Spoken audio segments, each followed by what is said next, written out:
This podcast was produced by OAR Dunedin with support from New Zealand On Air. Welcome to Disabled Persons Assembly's Notable Radio Show. DPA is a systemic advocacy organisation run by and for disabled people. DPA is a pan-impaired organisation with members across the country. Over the next half hour, we'll discover how we can work collaboratively to achieve inclusion for all New Zealanders. DPA's Notable Radio Show, a whole new attitude. Kia ora, my name is Amy Taylor and I'm your host on DPA's Notable Radio. In today's show, we are joined by Leisa De Klerk, whose story is one of community resilience and determination. Hi, Leisa. Kia ora. It's wonderful to have you here.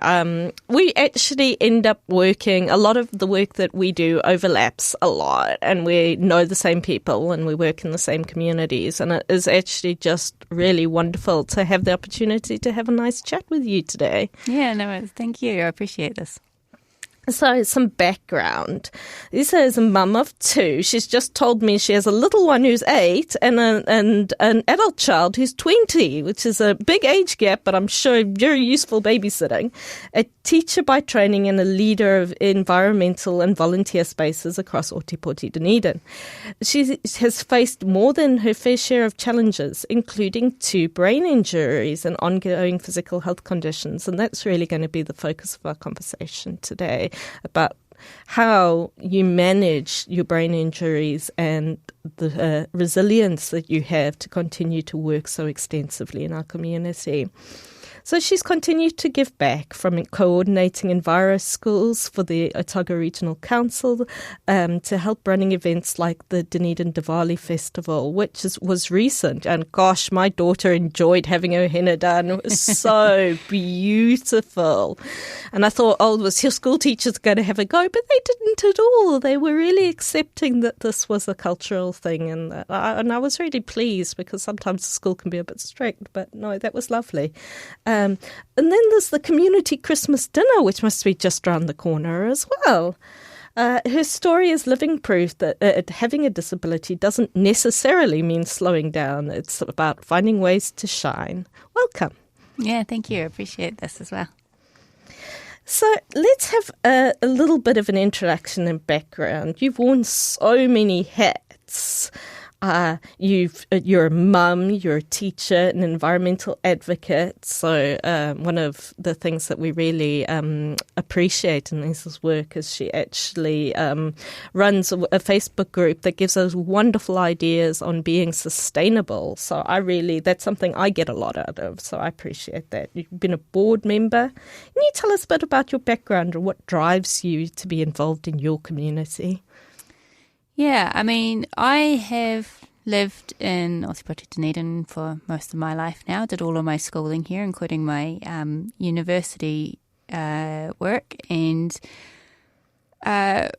basically what I found when I went to university is that if I wasn't doing something that I wasn't passionate about, then it wasn't something that I was going to feel like I was going to be contributing when I was trying to figure out where I fit in the university spaces. So it was definitely a time when people discover a lot about themselves. And so for me, I actually studied history and then went and did a postgraduate in teaching, and then spent some time overseas in India and South Korea. Yeah. And the experiences that I had when I was in India and South Korea really changed my perspective on the world, because there's a lot of confronting issues that you don't see on the day-to-day in New Zealand.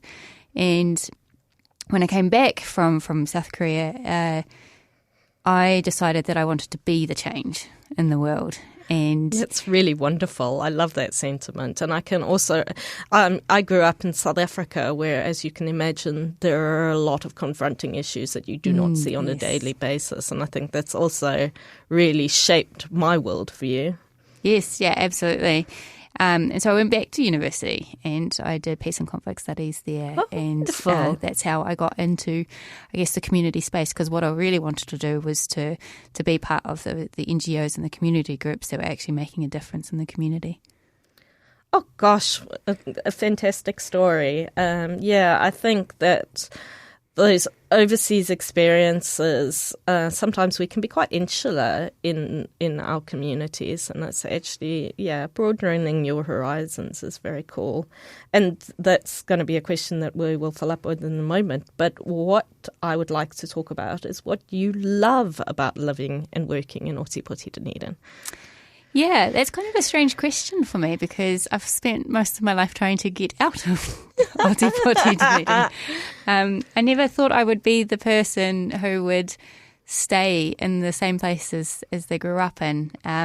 But obviously I'm still here, so what I have really enjoyed, particularly in the last sort of decade working in the community, has been just that vibrancy of the community. I've had the opportunity to be involved in a wide range of events and a wide range of programs, from former refugees to youth development, working with the Otago Southland Chinese Association to the Dunedin Diwali Association. There's so much going on and all the time, and somehow I managed to find myself in the thick of it a lot of the time, and I really enjoy that. I just really love being part of the community. Introvert by nature, but extrovert by, I don't know, that's what I want to be, so that's what I become. Oh, I have to agree with you. It's one of the things I love about Ōtepoti is actually the community and how we are can be quite immersed in it. And as you say, there's always something going on. If you want to take part, you absolutely can. And people are generally really welcoming as well, which I really enjoy. So we've spoken a bit about your time overseas and your experiences. Do you have anything else to add about how this has changed your outlook? I think for me, because I was in those countries doing a little bit of teaching, and teaching has shaped who I was as well. I've taught babies all the way up to adult learners in a lot of different ways. And so coming back to New Zealand, 13 odd years ago now, I haven't stopped sharing those perspectives.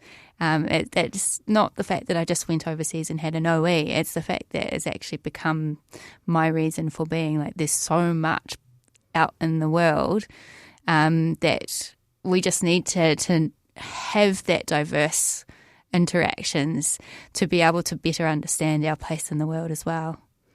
Yeah, I think there's a lot of wisdom in what you say there. I think, as I said, I think that New Zealand has a certain amount of privilege for many people, and that can often lead to a bit of an insular outlook, and we do need to break that down. I mean, it's certainly not the case across the board. Some people have a very wide outlook, but yeah. So let's talk about your brain injuries. I know that can be quite a difficult thing to discuss sometimes, and I really appreciate you coming to speak to us on this show. So you've had 2 brain injuries several years apart. Can you tell us what happened and how your early days of recovery were? Yeah, so the first brain injury that I had, my doctor was actually encouraging me to get out and play sport because I used to be quite sporty. And so I joined a soccer team, and I think it must have been only my 4th or so game, and I headed a ball that I really should have avoided. And the idea was to pass it to a teammate so that they could score a goal, but they did not, unfortunately. So it was all in vain. And about 24 hours later, I was vomiting. Oh, and so I remember it happened on a Sunday, and so I messaged my manager, and they said, I think I've got a touch of concussion. And then it just kind of spiraled from there. And it actually took about 6 to 8 weeks for us to actually realise just how serious the situation was. My left eye stopped working completely. The thing that I struggled with the most was the constant headaches, because I probably could have counted on one hand how many headaches I'd had in my life prior to that point. also had whiplash, had massive fatigue. It also changed the way that I learned how to do things, or how I did a lot of my work. So I was quite a visual learner, and I was quite kinesthetic. Mm-hmm. And then when I started returning to work, I realised that if I tried to do things the way that I'd always done them, it just wasn't working, and it was like something had disconnected in my brain. And then I probably got quite through in my recovery to that I wasn't even noticing most of my symptoms when I had my second brain injury 4 years later. And that was when I was volunteering for FIFA, so another soccer. Oh gosh, soccer! Stay away from soccer. Yeah, I don't think I'm allowed to do anything with soccer anymore. But it was actually a banner of a football, and the metal pole fell on top of my head and pushed my head into the table. So it just happened to be a very windy day. Somebody opened the door and the banner just went bang on my head, and I think that was probably a little bit more devastating than the first one, because it took me a week to go, okay, no, something else this is definitely something new. This isn't just a continuation of the other brain injury. And when I went back to the OT, they said, well, actually, you haven't actually recovered from the first one. You just got so good at ignoring all your symptoms that, this is just a brand new injury, but with new symptoms. And so I've got face blindness now, so I can't recognise people a lot of the time. But because I'd also had a lot of the systems in place to be able to manage a lot of those symptoms, I found that I felt like I was just able to kind of do things a little bit faster than I had the first time around. And I feel very privileged to have gone through that kind of recovery where it was been mostly uphill, whereas, sometimes it can just be this roller coaster. Yeah, well, that's true. And brain injury is something that's really interesting for me. So my husband is a professor at the university and he specialises in ACC law. And one of the things that they come across, I'm working with young people in the university, they come across brain injury quite frequently. Yes, I imagine. And young people that often, as you say, like initially for the first few days or whatever, they dismiss their symptoms and they don't necessarily seek medical help. But actually the injury is quite pervasive and has really long-term consequences. And there's a lot of sort of logistics around managing these very young people who have had brain injuries, and it's been very interesting to like hear the stories my husband tells about how these kids adapt, and they generally are wonderfully adaptable, but they have actually suffered fairly traumatic long-term injuries that do actually need long-term management. I myself have had a brain injury. Was it maybe 2 years ago? This was stupid. We were at the swimming pool and I was with my little girl who was maybe 6 at the time or 5, little. And I just buckled her into her car seat and I was going to go put my wheelchair away in the car. And again, it was a very windy day and the wind blew and the wheelchair hoist swung into my head. And I first questioned whether I was okay, and then I put my hand on my head and there was streams of blood, and my little girl looked at me and she started screaming, poor little thing, and she ran inside to get some help. And I think that like my recovery was probably really like boosted by the fact that I had immediate medical help. So yeah, I was lucky from that perspective, but it did take a long time to come to some semblance of right. So, you've managed to stay incredibly active in your community despite these challenges. What has helped you rebuild your confidence and find your rhythm again? Yeah,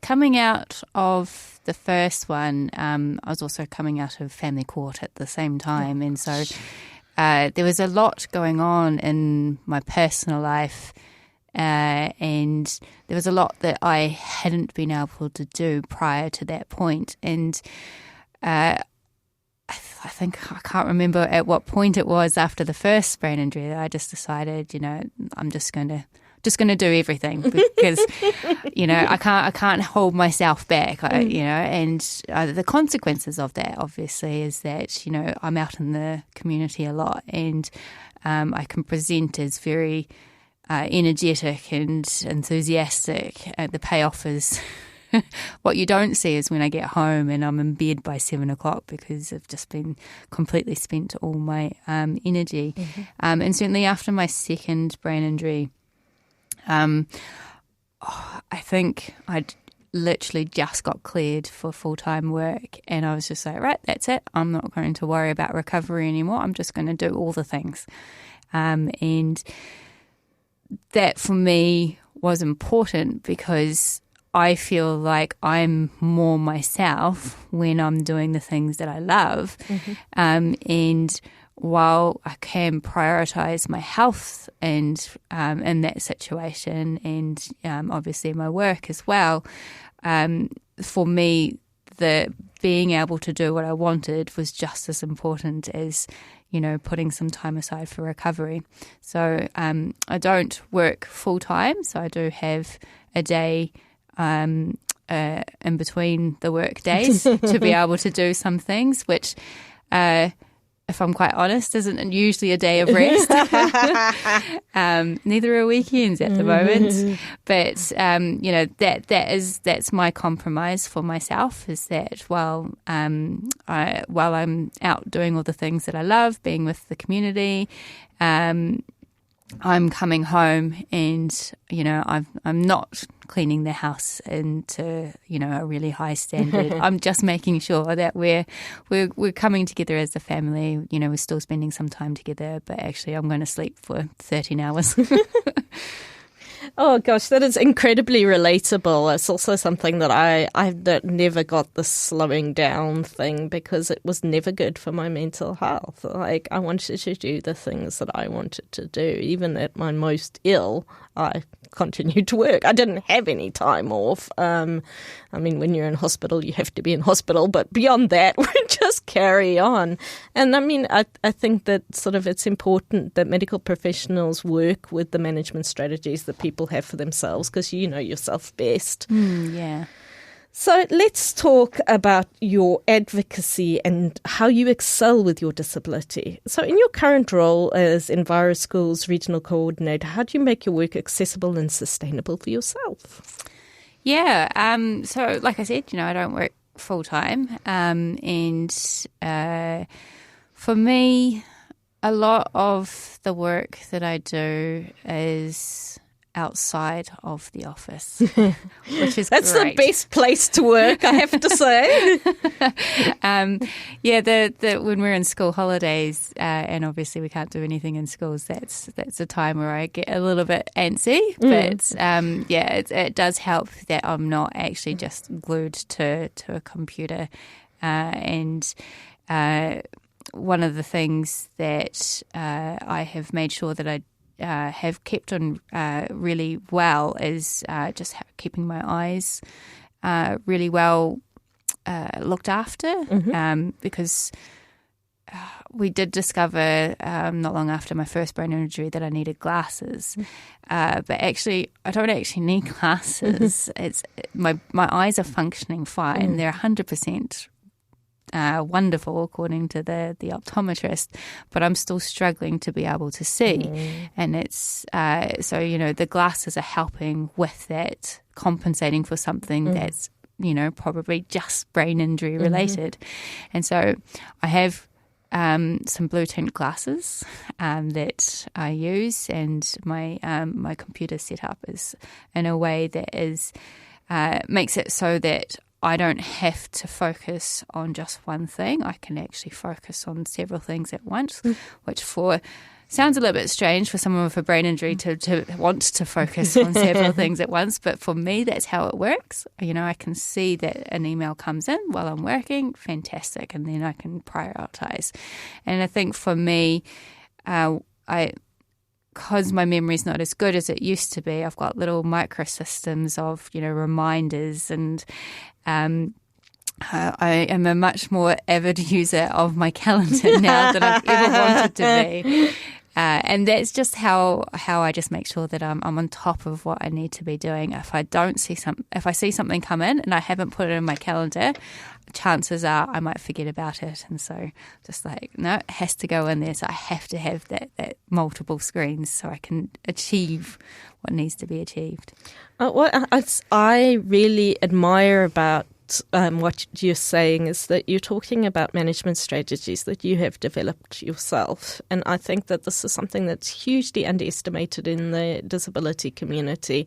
Many people think that we rely on people like occupational therapists, and they have an important role, I'm not denying that, but we don't always use their management strategies. We develop our own management strategies, and I think that is something that it's really important that there is follow-up in the medical community where people are, and doctors and OTs are coming back to people, say 6 months after their injury or 6 months after their illness presented itself, and saying, what do you do now that helps you?